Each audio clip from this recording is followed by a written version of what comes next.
Welcome to Jeremy's IT Lab. This is a free complete course for the CCNA. If you like these videos, please subscribe to follow along with the series. Also, please like and leave a comment, and share the video to help spread this free series of videos. Thanks for your help. Also, remember to sign up via the link in the description to get all of the lab files for this course, so you can try it out yourself in PacketTracer. If you want more labs like these, I highly recommend picking up a Boson NetSim for the CCNA. Click the link in the video description to check it out. It's a network simulator like PacketTracer, but it's even better, and it includes all of these guided labs to not only help you get hands-on practice configuring and troubleshooting, but also deepen your understanding of the exam topics. I used it myself when studying for my certifications, so I feel confident about recommending it to all of you. Watch until the end of this video. We'll take a look at a lab from NetSim. If you want to get your own copy of NetSim, please follow the link in the video description. In this lab, we will configure EtherChannel between switches in this network. All of the connections between these switches have redundant links. However, because of spanning tree protocol, only one link will be active at a time. The inactive link will act as a backup, which is good, but we would prefer if both could be forwarding at the same time, to increase the potential bandwidth for the connections. We will configure layer 2 ether channels between the access layer switches and the distribution layer switches. And then we will configure a layer 3 ether channel between the distribution layer switches. Let's get started with step 1. I'll go on A switch 1 first. Enable. And first let's check the spanning tree situation. Show spanning tree. So G01, connected to D switch 1, is the root port.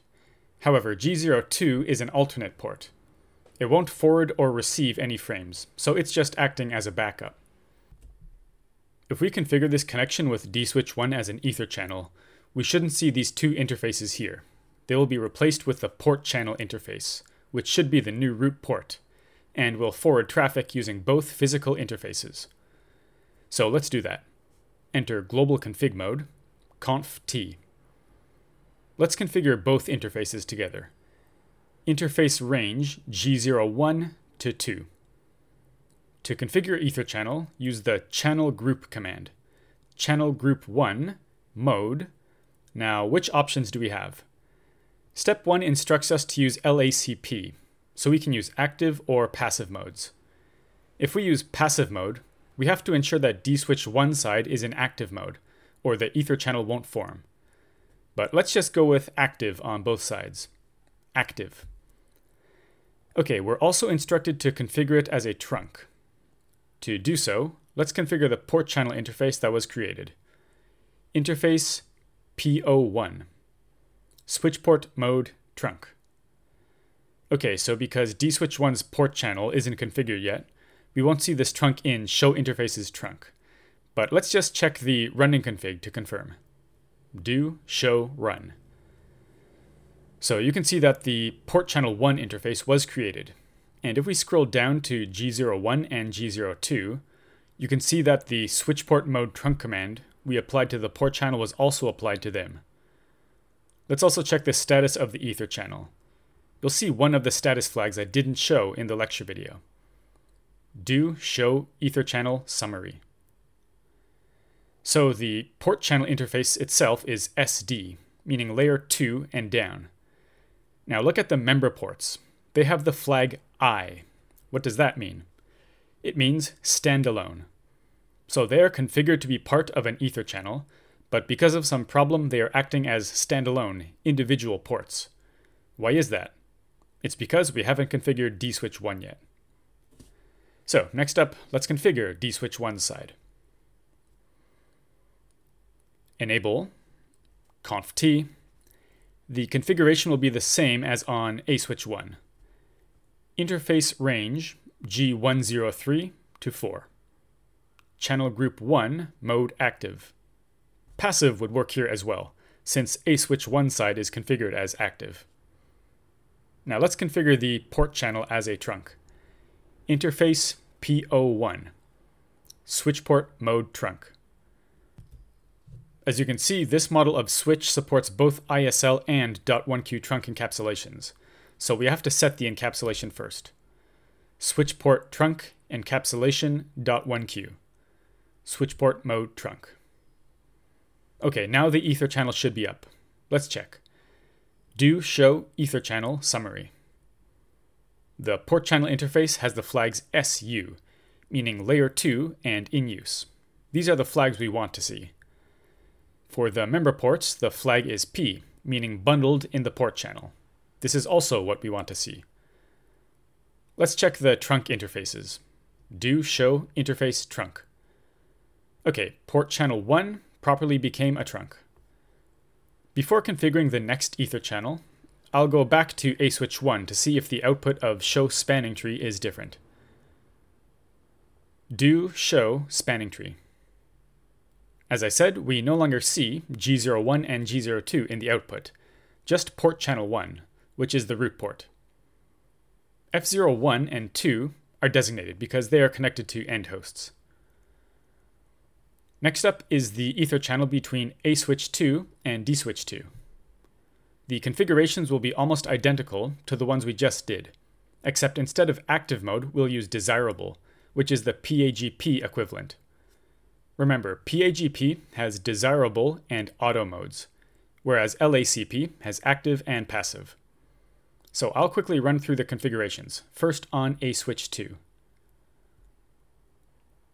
Enable COMPLETE interface range G01 to 2. Channel group 1 mode, now here is the only difference, desirable. So the port channel interface was created, now let's configure it. Interface P01, switch port mode trunk. That's A-switch 2 side, next up D-switch 2. Enable COMPLETE interface range G103 to 4. Channel group 1, mode desirable. Next up, make the port channel a trunk. Interface P01. This is the same model of switch as D-switch 1, so we have to set the encapsulation. Switch port trunk encapsulation .1Q. Switch port mode trunk. Okay, let's check if it's up. Do show EtherChannel summary. Here are the flags we want to see. SU for the port channel, and P for the member interfaces. Next up, let's configure the layer 3 port channel connecting D-switch 1 and D-switch 2. We're already on D-switch 2, so let's start here. Interface range G101 to 2. So first you should make these routed ports with the command no switch port. Now, when you make the channel group, the port channel interface will automatically be layer 3. We already used channel group 1 for the connections to the access switches. So let's use channel group 2. Channel group 2, mode on. I used on because the instructions say to use static EtherChannel. Now all we have to do is configure an IP address on the port channel. Interface P02, IP address 10.0.0.2, 255.255.255.252. Okay, that's it. Let's do the same on D-switch 1. Interface range G101 to 2. No switch port. Channel group 2, mode on. Interface P02, IP address 10.0.0.1, 255.255.255.252. Okay, let's take a look at the status. Do show EtherChannel summary. Notice that the flags are now RU, meaning layer 3 and in use. And the member interfaces once again display P, which is what we want to see. Let's try a ping to D-switch 2's port channel interface. Do ping 10.0.0.2. Okay, looks good. Next up, we are supposed to configure static routes so the PCs can reach server 1. So let's check the current routing table. Do show IP route.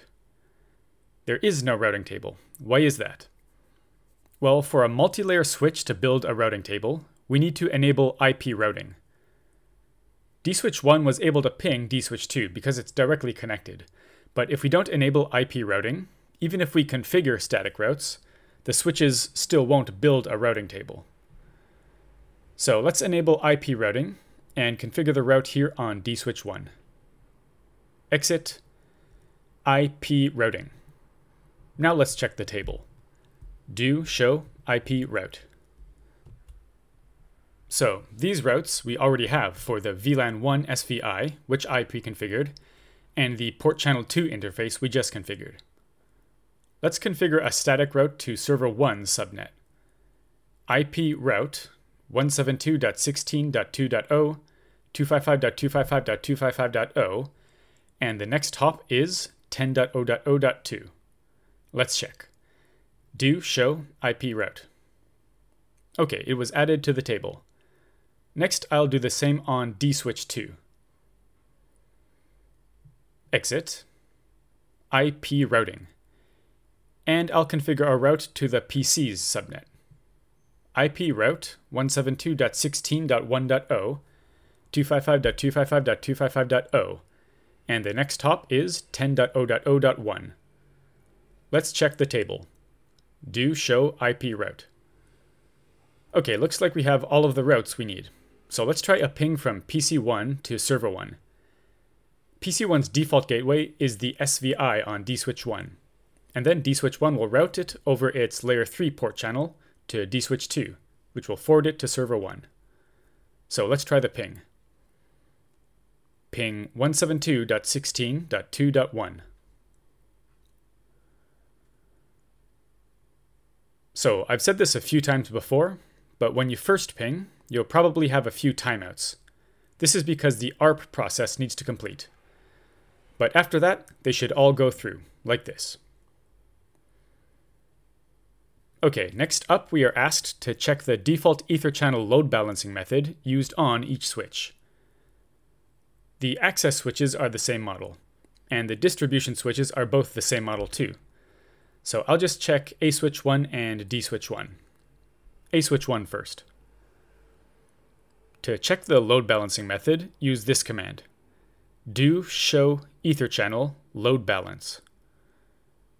So the default is source MAC address.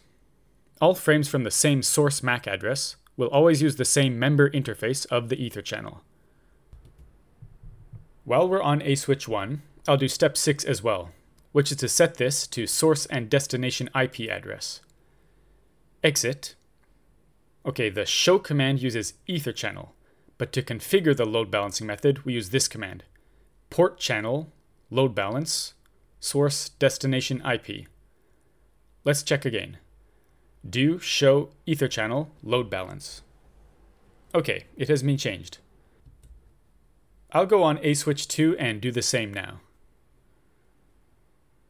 Exit. Port channel, load balance, source destination IP. And let's confirm. Do show EtherChannel load balance. Okay, looks good. Finally, let's check the load balancing method on dswitch 1. Do show EtherChannel load balance. Okay, the default on this model is the same as the access switches, source MAC address. So let's change it. Port channel, load balance, source destination IP. And confirm once more. Do show EtherChannel load balance. Okay, it was changed. Now I'll hop back onto dswitch 2 and do the same configuration. Port channel, load balance, source destination IP. And then confirm. Do show EtherChannel load balance. Looks good. So in today's lab, we configured layer 2 and layer 3 ether channels using LACP, PAgP, and static ether channel. We also configured the EtherChannel load balancing method to use the source and destination IP addresses to determine which interface should be used, instead of the default, which was the source MAC address only. That's all for this lab. Next, let's take a look at a lab in Boson NetSim for CCNA.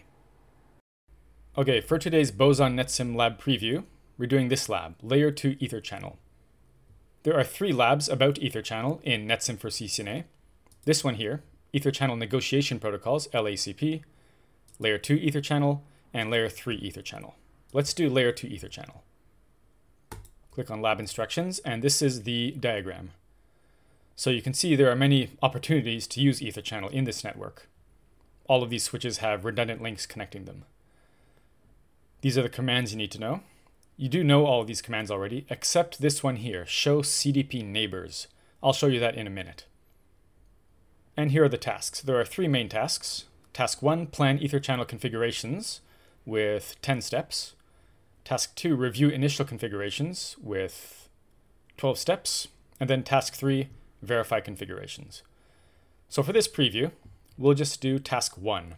So we won't actually do any configurations. We're going to plan the EtherChannel configurations that you implement in task 2. So this task involves planning Layer 2 EtherChannel configurations. You'll be creating a port channel between dswitch 1 and dswitch 2 in this lab. Step 1, determine the number of links that can be configured as part of the port channel group between dswitch 1 and dswitch 2. Okay, so looks like 2 links, 5 and 6. Now, what are the actual interface IDs of these interfaces? Let's check. So I will show you that show CDP neighbors command here on dswitch 1. Enable show CDP neighbors. So CDP is a Cisco Discovery Protocol. It's a Cisco proprietary protocol that is used to gather information about connected devices. So when I enter this command here on dswitch 1, we'll get some basic information about all of these switches it's connected to. There we go. So dswitch 2 is here. And notice under local interface, it shows fast Ethernet 5 and 6. So those are these 2 interfaces here. And also here under port ID, these are the interface IDs on the neighboring device. So fast Ethernet 5 on dswitch 1 is connected to fast Ethernet 5 on dswitch 2. Fast Ethernet 6 on dswitch 1 is connected to fast Ethernet 6 on dswitch 2. Okay, so that's step 1. Next, step 2, verify the line and protocol states of each interface. This is referring to those 2 end columns in the show IP interface brief command. Show IP interface brief. Here, status and protocol. So they are up and up, no problems. Observe the trunk state of each port. Okay. Show interfaces trunk.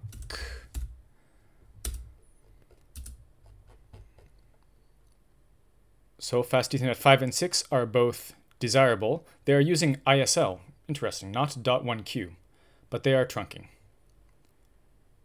Looks like all VLANs are allowed. Default, only VLAN 1 exists by default.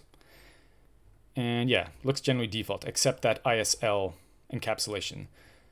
Because it's desirable, it's using DTP, so I guess the encapsulation was also automatically negotiated to be ISL. Let's check that out on dswitch 2 also. Show interfaces trunk. Same, it is also using ISL for fast Ethernet 5 and 6. Okay. Switch ports configured to be a member of a channel group must be configured the same way in order for the port channel to operate correctly. Verify that the interfaces are configured correctly. Okay, I'll go back to dswitch 1. Let's just check show running config. Okay, there is no configuration on fast Ethernet 5 and 6. How about dswitch 2? Show running config. Same here, so that should be no problem. Okay, step 5. What command can you issue to configure an interface to be a member of a port channel group? That is this command. I'm not actually going to configure it, but it's the channel group command. Channel group 1, mode, and then either active or passive for LACP, desirable or auto for PAgP, or on for static EtherChannel. Okay, observe spanning tree output for VLAN 1. Okay, let's do that first on dswitch 1. Show spanning tree. I think only VLAN 1 exists, so we could just do show spanning tree, but let's filter it anyway. Oh, so dswitch 1 looks like it is the root port. All interfaces have a designated role. And it says that here. This bridge is the root. How about dswitch 2? Okay, first, spanning tree quiz. Which of dswitch 2's ports will be the root port? Fast Ethernet 5 or 6? So they both have the same root cost, 19. They're both directly connected here with the cost of 19. The neighboring switch ID is the same. They're both connected to dswitch 1. So the last tiebreaker is the neighboring switch's port ID, the lower port ID. So that is Fast Ethernet 5 here. So I think dswitch 2's Fast Ethernet 5 should be the root port. Let's see if I'm correct. Show spanning tree VLAN 1. And I was correct. There we go. Okay, next. 7. In this lab, how much bandwidth is available through the two links between dswitch 1 and dswitch 2? So it's fast Ethernet, so it should be 200 megabits per second. Show interface F05 has here, that is 100,000 kilobits. So that's 100 megabits. And fast Ethernet 06 should be the same. Yeah, 100,000 kilobits. Okay, so when you combine those two together, the virtual port channel interface should have a bandwidth of 200,000 kilobits, 200 megabytes or megabits. Okay, so that was step 7. Step 8, why is the full amount of bandwidth not available on the link between Fast Ethernet 5 and 6? Why is that? Well, that's because Fast Ethernet 6 is blocking because of spanning tree. How does EtherChannel increase the amount of available bandwidth between dswitch 1 and dswitch 2? Because it combines them to form a single logical interface. I just showed you that in the lecture video. So, number 10, how many switch ports can be configured to be a member of a port channel group? So up to 8 can be active at any one time, but if you use LACP, actually 16 can be configured, but only up to 8 will be active, and then the remaining up to 8 will be standby ports, ready to take over if one of the active ports fails. Okay, so there's task 1. Just take a quick look at task 2, what kind of things you do. Determine the number of links that can be configured as part of the port channel group. Here we go. Configure the interfaces as members of channel group 1 using on mode. Verify that an active trunk link exists on the port channel 1 interface of dswitch 1 and dswitch 2. Verify the correct amount of bandwidth. As I said, 200 megabits per second is available between dswitch 1 and dswitch 2. And then finally, verify your EtherChannel configuration. So if you ever have any trouble, you can check the lab solutions down here. As you can see, it is quite lengthy and detailed and gives quite a lot of good information. It's another great study resource. Even if you don't have any trouble, I recommend reading through here after you finish the lab. Okay, and you can also grade the lab by clicking up here. Now, I, of course, didn't finish the lab, so it says here, you missed one or more commands in the lab. But if you check the device configurations, it'll show you which commands you missed. If you put in some extra commands that you don't need, they will be highlighted in blue, and it grades the lab for you. So I think Boson NetSim for CCNA is a great study resource. It's got a huge catalog of in-depth labs to help you practice your skills and really test your knowledge. If you want to get a copy of Boson NetSim, please follow the link in the video description. Before closing out the video, I want to take a minute to thank my JCNP level channel members. Thank you to Funny Dart, Joshua, Scott, Alexa, Hassan, Gerard, TB, Vikram, Joyce, Marek, Samil, Velvijakum, C-Mode, Johan, Mark, Miguel, Yusuf, Koni, Boson, CD, Magrathia, Devin, Charlesetta, Lito, Jonathan, Mike, Alexander, and Vance. Sorry if I pronounced your name incorrectly, but thank you so much for your support. One of you is still displaying as channel failed to load. If this is you, please let me know, and I'll see if YouTube can fix it. Thank you once again for your support. Thank you for watching. Please subscribe to the channel, like the video, leave a comment, and share the video with anyone else studying for the CCNA. If you want to leave a tip, check the links in the description. I'm also a Brave verified publisher and accept BAT, or Basic Attention Token tips via the Brave browser. That's all for now.